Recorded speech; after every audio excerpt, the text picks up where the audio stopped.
C'est ma première exposition personnelle.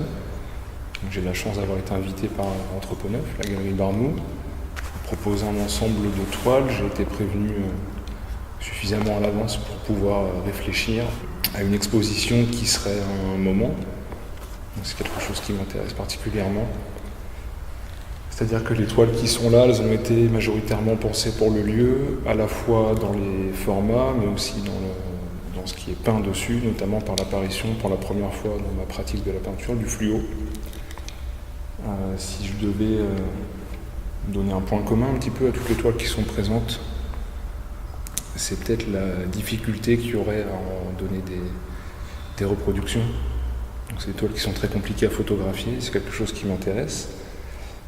Par l'utilisation du chrome. Donc là, sur les toiles qui sont ici, c'est de l'encre de sérigraphie argentée qui est faite à base de poudre d'aluminium et de la peinture vinylique fluo. Il y a un petit peu d'aérosol, il y a une sérigraphie aussi. Et le chrome, l'argent, ça change à chaque angle de vue avec la lumière, avec le déplacement du spectateur. On a des choses différentes en permanence.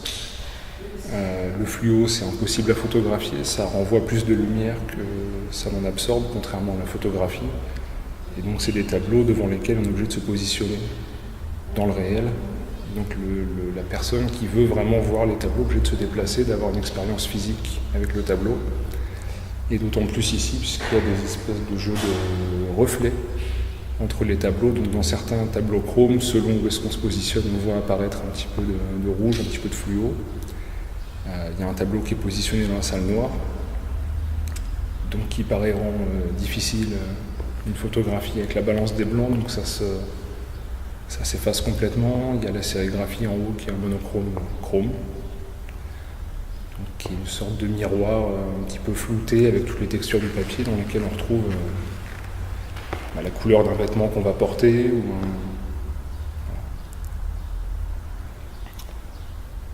On va dire que j'ai pas un protocole précis, j'ai pas une façon de travailler précise. Je passe énormément de temps à l'atelier. Je tourne en rond, je défais, je refais. Sous chaque tableau, il y a souvent au moins 3 ou 4 tableaux. Ce qui peut expliquer aussi la matière sur certains tableaux avec de l'huile, qui est beaucoup plus couvrante qu'une acrylique classique. Et donc ça me permet de revenir par-dessus. Et des fois, je change de toile, mais j'aime aussi repasser par-dessus parce que j'accorde beaucoup d'importance à monter mes châssis. Même si c'est des objets industriels, j'ai plaisir à les monter, à tendre mes toiles moi-même, à passer mes couches d'induction moi-même. Et c'est une manière d'apprivoiser le format, c'est-à-dire que quand je me retrouve devant pour le peindre, je connais l'objet que j'ai dans les mains, devant moi en tout cas. Et donc de détendre la toile et d'entendre une nouvelle, c'est une façon aussi de reprendre à zéro. Donc j'aime bien les recouvrir plusieurs fois. Je passe beaucoup de temps à les regarder, des fois il s'écoule beaucoup de temps entre deux sessions. Il faut des fois quelques heures, des fois plusieurs jours, ça a pris plusieurs semaines pour que je me décide à le recouvrir. C'est le cas des 3 qui sont là, où il y avait très très peu de peinture dessus au début. Et puis quelques jours après un peu plus, et puis une coupure de plusieurs semaines pour revenir encore dessus. Donc j'ai des temps de peinture qui sont très courts et en même temps très longs. Et cette espèce de contraste, il me plaît énormément. Et ce contraste aussi, il est présent dans la facture des tableaux, où je m'intéresse beaucoup à ce que j'utilise comme toile, à ce que j'utilise comme matériau. Donc l'huile, justement, ça va faire référence à toute la peinture classique, à la peinture de la Renaissance. C'est une peinture qui est très liée, on va dire, aux beaux-arts. Et il y a aussi de la peinture vinylique, de l'aérosol, de l'encre. Et donc ce contraste d'époque et de technique et de matière, etc., il m'intéresse énormément. Et ça fait partie de la réflexion que j'ai de manière globale dans la peinture. J'ai un langage plastique dans lequel j'ai pas l'impression d'inventer quelque chose de nouveau, en tout cas d'un point de vue formel, et de placer mes toiles d'une manière contemporaine. C'est la solution que j'ai trouvée, c'était d'utiliser aussi des peintures qui n'existaient pas forcément encore il y a 30 ou 40 ans. Donc visuellement, on pourrait avoir des références assez directes avec des peintres des années 60, 70, 80, de l'abstraction lyrique, de l'action painting. Et en même temps, quand on est face au tableau, j'imagine qu'on comprend que ce pas des tableaux qui ont déjà 40 ou 50 ans. Les deux toiles fluo qui sont là, elles s'appellent Rendement. La première, la plus grande, elle mesure 2,50 m par 1,80 m. Et j'ai toujours du mal à donner un début et une fin à un tableau. Et donc la solution que j'ai trouvée, c'est toujours noter sur les pots de peinture la surface théoriquement couvrable au litre. Donc j'ai prélevé pile la quantité de peinture avec un calcul mathématique pas si compliqué, la quantité exacte de peinture qu'il me fallait pour couvrir la totalité du tableau, sachant que c'est pas un mur, que la toile elle absorbe, que la toile elle accroche et que je savais pertinemment que j'arriverais pas au bout.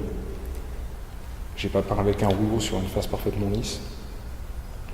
Donc quand j'ai plus de peinture, le tableau s'arrête. Ça me permet donc d'avoir une composition que je choisis sans vraiment la choisir. Ça explique ce cadre autour par lequel je démarre. C'est une manière de me mettre en place et de me dire que c'est l'objectif final, c'est de couvrir cette zone. Et après, voilà, libre cours à la peinture, à son expression propre, puisque je suis plus concentré sur un objectif final qui est de couvrir le tableau, plus que de créer une composition précise. Et le second tableau, qui est d'un format un petit peu plus réduit, c'est l'adaptation que moi j'ai faite face au premier. J'ai supposé que je couvrirais plutôt cette surface, donc qui là est 2,10 m par 1,50 m. Visiblement, j'étais pas encore tout à fait juste. Il y a un côté un petit peu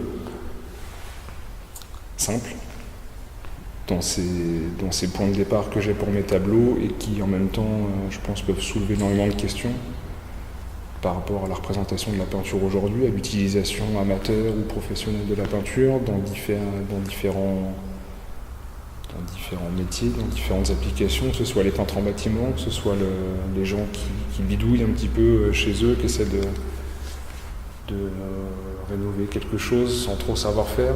Toutes ces erreurs de peinture, en fait, elles m'intéressent et ça fait partie aussi des choses qui m'inspirent, soit quand je marche dans la rue, des choses qui sont mal repeintes, en tout cas qui ne sont pas parfaitement lisses et parfaitement couvertes, où il y a toujours des manques, etc. Ça m'intéresse. Et puis les graffitis recouverts, ce genre de choses, c'est des peintures qui sont expressives. Je pense plus que certains tableaux expressionnistes, puisque ça a été fait de manière complètement involontaire et que l'esprit se lâche complètement et on n'a pas volonté d'exprimer quelque chose, et je pense que par ce biais, en fait, on exprime beaucoup plus. Et donc les tableaux qui s'appellent Reliquats, c'est précisément ce qui me restait de peinture dans chaque pot après avoir peint les 3 grands tableaux qui s'appellent Haute Voltige, qui sont eux d'un autre point de départ. Et donc j'ai toujours ce besoin de donner des débuts et des fins précises au tableau, dans le temps ou dans la quantité. Il y a un tableau qui est peint, qui est dans la salle noire, il fait partie d'une série. La série s'appelle Faux Jumeaux. Les tableaux mesurent 2,30 m par 1,60 m. Ils sont tous du même format, tous avec la même toile, la même induction, la même quantité de peinture exactement dessus. C'est un aérosol complet et le tableau fait la surface que je devrais théoriquement couvrir avec un aérosol. L'idée, c'était d'avoir toujours le même tableau, si on parle en tant qu'objet, et en même temps toujours une image différente. Donc si on parle d'objet, de process, de concept, d'image, on a soit le même tableau, soit un tableau différent sous les yeux. Et donc ça crée une espèce de flou autour de ce qu'on appelle peinture et de ce qu'on appelle tableau. Je parlais juste avant du temps que j'ai des fois pour réfléchir à mes tableaux, et donc la série Haute Voltige, il s'est bien écoulé un mois, je pense. Et c'est pas du temps passé à rien faire, puisque je suis actif devant mes tableaux, je laisse les heures passer, je regarde la lumière changer. Il y a quelque chose qui revient régulièrement dans mon travail, que j'ai appelé la tautologie. On peut reprendre la phrase de Frank Stella, « What you see is what you see ». C'est de la peinture qui n'est que de la peinture. Moi, j'ai repris un peu cette phrase à ma sauce et j'ai fait une série de tableaux l'année dernière qui étaient des toiles couleur toile. Donc j'ai refait les teintes exactes du coton et du lin, et donc j'ai peint une toile couleur coton sur toile de coton, couleur lin sur toile de lin, couleur coton sur toile de lin, et vice-versa. Et cette idée de la tautologie de la peinture, elle est revenue plusieurs fois dans plusieurs travaux, et récemment donc le tableau qui est présenté ici à l'étage, qui est une peinture de tableau. Donc j'ai peint un tableau sur le tableau, et donc ça a posé une sorte de limite, et en même temps ça cassait justement cette limite entre peinture et tableau. Donc j'ai simplement dessiné un rectangle à l'aérosol noir sur un fond blanc, et j'ai simulé un sol en peignant le bas du tableau. Voilà. Une fois de plus, c'est une phrase très courte, d'une idée qui peut apparaître très simple et qui, je pense, peut permettre un développement en fait assez large sur la considération de la peinture aujourd'hui. Je l'ai appelé tableau zéro parce qu'il est un monochrome blanc sur ce qui était un monochrome blanc avant que ce monochrome blanc vienne dessus. Et voilà, il y avait encore une fois cette espèce de tautologie du langage de la peinture qui se réfère à la peinture. Et le monochrome blanc peut apparaître comme le tableau ultime. Il y a eu des monochromes presque noirs d'Ad Reinhardt, il y a eu des monochromes blancs de Robert Reimann. Et là, il y a un truc un petit peu entre les deux. Autre. La sérigraphie qui est à l'étage, c'est un projet qui est assez récent aussi. J'ai une formation d'imprimeur. J'ai passé pas mal de temps dans des entreprises à faire de l'offset et de la sérigraphie, donc c'est des pratiques que je connais, que je maîtrise. C'est des images que je suis capable de préparer seul. Pour des questions pratiques et techniques, je préfère travailler avec des entreprises, en particulier à cause des encres que j'utilise. Donc l'encre chrome, là, elle est difficile à trouver, compliquée à utiliser, il faut beaucoup de solvants. Celle-ci, c'est une encre UV, donc qui est chauffée dans un four. Donc si on n'a pas tout ce matériel à disposition, c'est compliqué. Et donc elle s'appelle monochrome, mono-chrome. Donc c'est un monochrome chrome. Donc on retrouve encore une fois la tautologie dont je parlais juste avant. Il y a une sorte de jeu de mots, et en même temps ça me plaisait. Ça fait cette sérigraphie, elle apparaît comme un miroir. C'est infotographiable une fois de plus. Si on se poste devant avec un appareil photo, on verra l'appareil photo dedans. Et ça me plaisait d'avoir cette espèce de... C'est un autoportrait du spectateur qui vient se mettre devant et qui retrouve son image de manière floue. C'est assez léger. Je pense qu'on comprend que c'est notre silhouette qu'on perçoit dedans, avec la texture du papier qui du coup fait rentrer la silhouette dans la peinture. Et donc c'est une espèce d'autoportrait zéro, à côté du tableau zéro. Donc comme je disais, quand j'ai démarré l'entretien à propos de cette exposition, j'ai préparé les tableaux ici. J'ai préparé les tableaux pour cette exposition en sachant avant où j'allais les accrocher. Donc je sais les formats des tableaux avant même de savoir ce que je peins dessus. Je sais sur quel mur ils vont aller et j'y vais par couche. Donc en premier, je détermine mes formats, je détermine l'emplacement, ensuite je détermine la couleur de la toile, ensuite je détermine si je peins les fonds en blanc ou non, et voilà, j'y vais par étapes. Donc d'habitude, les tableaux sont réalisés dans le secret de l'atelier, et quand on propose l'exposition, on amène des tableaux et on regarde comment est-ce qu'on peut accrocher l'ensemble pour faire quelque chose d'à peu près cohérent. Moi, j'ai un vrai attachement au rapport entre peinture et espace, donc c'est pas tout à fait des peintures in situ parce que les tableaux peuvent être déplacés, mais dans le moment de l'exposition, j'essaie d'optimiser un rapport entre les tableaux et l'espace qui les accueille. Donc j'aime bien me confronter aussi à des espaces qui sont des fois un petit peu complexes, d'apparence complexes, qui ne sont pas toujours directement liées à une espèce d'image qu'on a de la galerie d'art contemporain, du white cube, etc. Et j'ai notamment réalisé quelques peintures murales, dont une dans l'entreprise Adex Technologies, où j'ai fait une peinture murale collaborative qui s'appelait À bout de bras, et donc j'ai fait des tableaux à bout de bras dont je déterminais les formats pour les murs sur lesquels ils étaient accrochés. Et pour cette peinture murale, j'ai fait participer des gens de l'entreprise qui se portaient volontaires pour venir peindre avec moi, et donc chacun peignait à sa propre hauteur, et donc c'était une espèce de signature du corps de la personne qui peint, les uns à côté des autres, et donc c'est une peinture brillante sur un fond mat qui disparaît complètement avec la lumière, et donc ça permettait de créer une espèce d'ensemble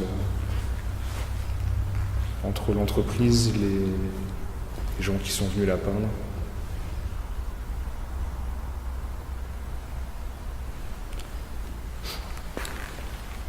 Je pense que quand on rentre dans l'exposition, il y a certains tableaux qui peuvent effectivement avoir l'air pas tout à fait finis, incomplets. On ne sait pas toujours si c'est en cours, si c'est terminé, si c'est des tableaux qui ont été recouverts, parce que j'ai voulu masquer quelque chose. Et cet entre-deux me plaît beaucoup. Il y a quelque chose de l'ordre d'une espèce de tension. Les choses, elles sont en suspens.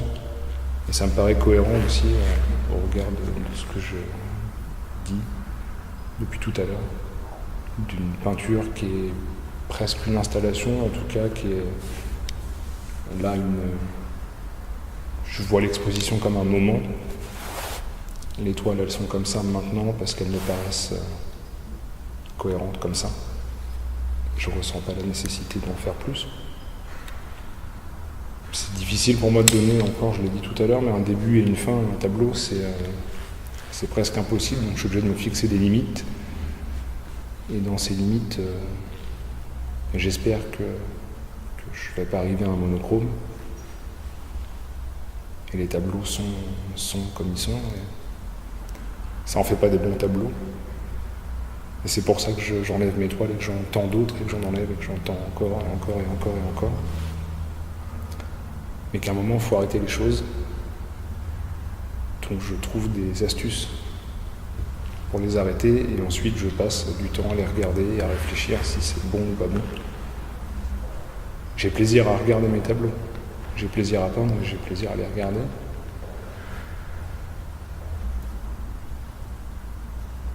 Peut-être un peu de la contemplation et